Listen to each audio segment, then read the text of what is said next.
प्यारे मित्रों, आप सभी को मेरा प्यार भरा नमस्कार। आज एक ज़रूरी सूचना देना मैंने अनिवार्य समझा, तो मुझे लगा आपको बताना चाहिए।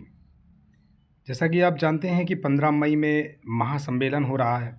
इसके साथ-साथ अभी संजीव जी का मेरे पास कॉल आया था। जनपद बरेली में थाना बहेड़ी के अंतर्गत बैंक्वेट हॉल में संजीव कुमार जी के द्वारा वहाँ पर एक मीटिंग बैठक रखी गई है, जिसमें लगभग अ, अच्छे खासे लोग भी वहाँ पहुँचेंगे। और वहाँ पर बहुत अच्छी तरीके से व्यवस्थाएं बनाई गई हैं, जिसमें पत्रकार बंधुओं को भी बुलाया जाएगा। इसके साथ साथ जो भी हमारे ग्राम प्रहरी वहाँ पे पहुँचेंगे, उनको खाना पीना नाश्ते की व्यवस्था भी कराने का प्रावधान है, क्योंकि हमारे जितने भी पदाधिकारी हैं वो जानते हैं लोगों की तकलीफ़। तो ये लोग 10-15-20 लोग मिल करके पूरे खर्च को उठा रहे हैं। इसमें लगभग 10-15 हज़ार का खर्चा आएगा, तो ये लोग मिल के बेचारे उठा रहे हैं। इसी तरह से काम बनेगा, क्योंकि हमारे संगठन का भी कहना है कि हमारे अन्य चौकीदारों को ना परेशान किया जाए।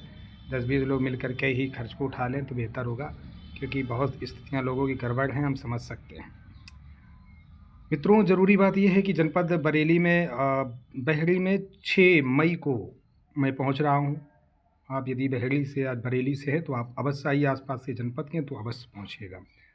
संजीव कुमार जी से संपर्क कर लीजिएगा। जनपद हरदोई में 29 तारीख को रहूँगा, थाना मल्लावा जूनियर स्कूल में। 1 तारीख को मैं जौनपुर पहुँच रहा हूँ, और 3 तारीख को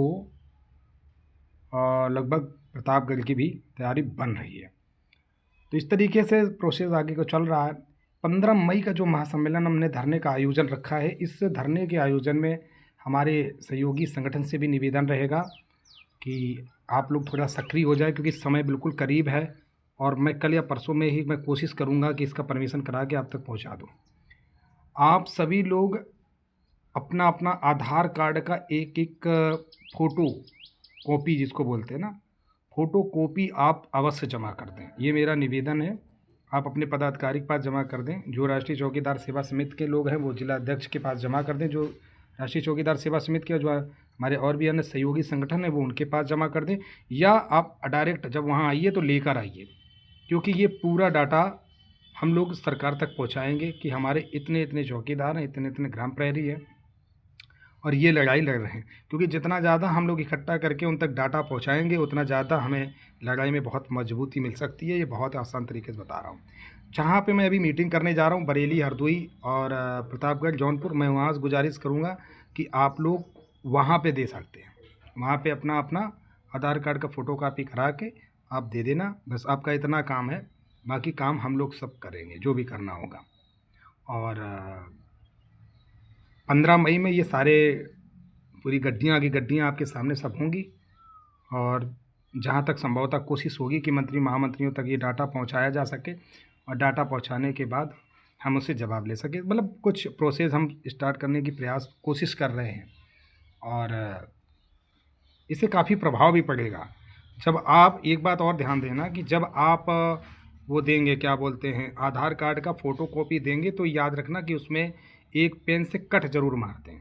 ये मैं आपसे गुजारिश करूँगा, क्योंकि आजकल फ्रॉड बहुत होते हैं, तो उस फ्रॉड से सावधान होने के लिए उस पेपर पे कट अवश्य मार दें। मतलब जिस नहीं होता ऐसे करके कट मार दें, ताकि मतलब कि भाई हमने ये दिया है अपने जनगणना के लिए, ना कि हमने कोई लेन देन के लिए। तो कट ज़रूर मार दें पेन से, ये आपको विशेष तौर पे ध्यान देना होगा, ठीक है ना। साइन नहीं करना है।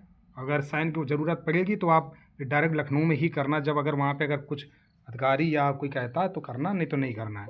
आप साइन मत करना और कट मार देना, और अपना ये जमा अवश्य कर दीजिएगा। ये पूरा डाटा कलेक्शन हम उठा करके सरकार तक पहुंचाने का हम प्रयास करेंगे, क्योंकि हम सारी वो कोशिश करने में लगे हैं जिस कोशिश से रास्ता मिल सकता है। और अपनी सक्रियता को ज़्यादा से ज़्यादा बढ़ाएं। यदि आप दूसरों के कहने पर चलेंगे तो समझ लीजिए आप अपने भविष्य को गड्ढे में डाल रहे हैं, अपने परिवार को गड्ढे में डाल रहे हैं। जब कार्य नहीं होगा, विफल होगा, तो शायद तुम्हें जीवन भर पछतावा होगा। तो कम से कम एक बार अनु त्रिपाठी को बाहरी समझ लो या अंदर समझ लो, जैसा भी आपको समझना है। दुश्मन समझ के भी साथ खड़े हो जाओ, शायद रास्ता और रिजल्ट आपके हाथ में हो जाएगा। और अगर राजनीति करनी है, ये तो चौकीदार जवाब देंगे, और चौकीदार खुद देखेंगे कि कौन राजनीति कर रहा है। अगर सच में चौकीदारों के उत्थान हित के लिए काम करना है तो इधर उधर की डेट न करके एक डेट पर एकत्रित होइए और सक्रियता बनाइए और लोगों को रोकने का काम मत कीजिए। मैं देख रहा हूँ कई जनपदों में रोका जा रहा है, ये दुर्भाग्यपूर्ण है। इस पर चौकीदारों को ध्यान देने की आवश्यकता है। हमारे जो भी पदाधिकारी हैं, एक एक चौकीदार को समझाने का प्रयास कीजिए, उन्हें उनके हक उनका बताइए कि ये जो लोग आपको रोक रहे हैं क्या ये आपके अच्छे लोग हैं। ज़रा विचार कीजिए आप, अगर आपके भविष्य के लिए कोई आपको रोक रहा है तो क्या वो अच्छा इंसान हो सकता है? इस पर विचार ज़रूर कीजिए। मिलते हैं अगले वीडियो के साथ, तब तक के लिए नमस्कार। जय हिंद, जय भारत।